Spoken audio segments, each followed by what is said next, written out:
Le cancer du sein triple négatif s'appelle comme ça parce que c'est un cancer du sein qui n'exprime ni les récepteurs à l'œstrogène, ni les récepteurs à la progestérone, ni le récepteur HER2.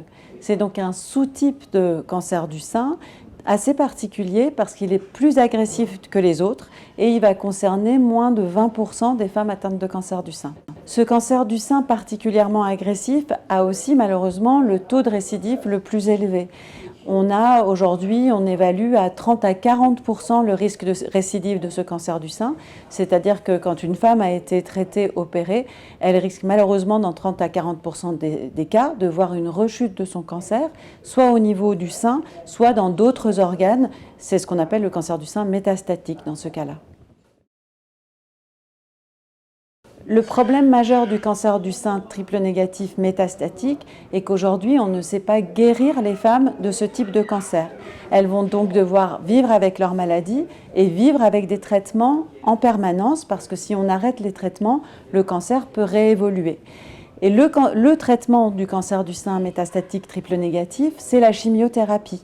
Donc ces femmes voient malheureusement des cycles et des lignes de chimiothérapie se succéder avec des traitements qui sont bien sûr très toxiques, extrêmement fatigants et qui, au bout d'un moment, ne vont plus marcher et nécessitent donc que l'on change de chimiothérapie. Toute la recherche de traitement autour des cancers du sein, en particulier triple négatif et en particulier métastatique, se concentre sur ces thérapies ciblées. On sait qu'on va être efficace dans le traitement d'un cancer si on arrive vraiment à cibler la cellule cancéreuse sans abîmer, sans toucher les cellules saines du corps. Et donc on est en train la recherche regarde justement pour l'identification de nouvelles cibles qui permettront de faire des thérapies ciblées. On en a déjà identifié quelques-unes dans le cancer du sein métastatique. Par exemple, on sait que l'immunothérapie, qui est aussi une thérapie ciblée, va pouvoir avoir une efficacité si la patiente a des cibles pour l'immunothérapie.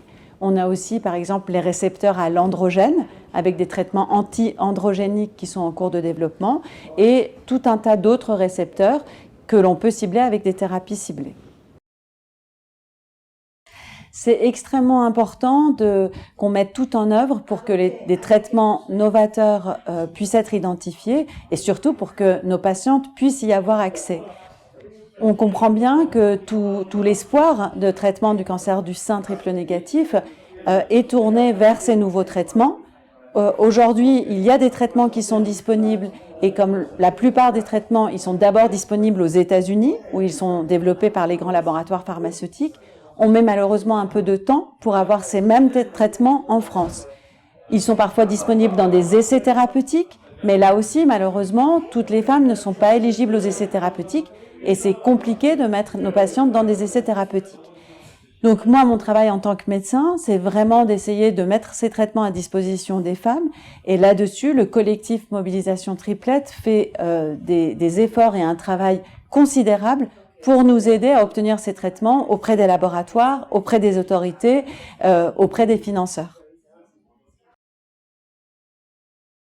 Je pense que la lutte contre le cancer du sein triple négatif passe avant tout par la mobilisation qui va permettre de lever des fonds, qui va permettre de faire avancer la recherche, qui va permettre de donner plus d'informations aux patientes, aux femmes jeunes, pour que si elles ont une anomalie, elles aillent se faire dépister, qu'elles n'hésitent pas à pousser les investigations, qu'elles n'hésitent pas, quand elles sont atteintes de ce cancer, à aller chercher des nouveaux traitements, à aller chercher des essais thérapeutiques pour qu'on puisse mieux les prendre en charge.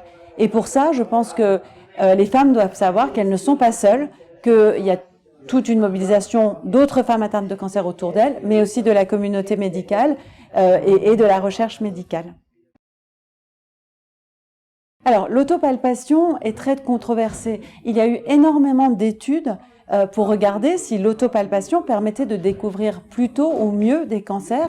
Malheureusement, aucune de ces études n'a montré le bénéfice de l'autopalpation systématique pour le dépistage du cancer. Et aujourd'hui, il ne faut pas oublier que le meilleur examen, le meilleur moyen de dépistage du cancer, ça reste la mammographie et l'échographie. Maintenant, à l'échelle individuelle, L'autopalpation, c'est important et on connaît toutes des femmes qui ont elles-mêmes diagnostiqué leur cancer parce qu'elles se sont autopalpées et découvert une anomalie. Donc, c'est bien de faire l'autopalpation, c'est bien de connaître son corps, c'est bien d'être assez vigilant si une anomalie apparaît, mais il ne faut pas pour autant négliger les examens d'imagerie et il faut aussi faire le dépistage. Donc, je pense que oui, c'est bien d'informer les jeunes femmes pour qu'elles apprennent à s'autopalper, mais aussi les informer sur le fait que ça ne suffit pas. Oui, c'est encore un drame de ce cancer triple négatif, c'est que non seulement il touche les femmes jeunes, mais en plus, il est diagnostiqué tardivement. Pourquoi? C'est parce que, en fait, chez ces femmes jeunes, il n'y a aujourd'hui pas de dépistage de masse, pas de dépistage systématique. Le dépistage commence à l'âge de 50 ans, donc on n'a pas le réflexe d'envoyer une femme de 40 ans, voire de moins de 40 ans, faire une mammographie ou une échographie. Et quand souvent, une anomalie qui est palpée chez une femme jeune, c'est un adénofibrome, c'est quelque chose de bénin. Et donc, on va être excessivement rassuré et ne pas faire de biopsie alors qu'on le ferait chez une femme plus âgée. Et donc, on fait simplement une surveillance, on attend un peu. Et puis, c'est 6 mois après qu'on découvre le cancer alors qu'il a eu le temps de se développer et d'atteindre des ganglions. D'autant que c'est des cancers agressifs et qui se développent vite. Donc, je pense qu'il faut vraiment garder à l'esprit que ça existe, que le cancer du sein, ce n'est pas que les femmes de plus de 50 ans, que ça peut concerner tous les âges et qu'il faut être très vigilant parce que ce qui sauve les femmes, c'est de les détecter précocement et de les guérir précocement.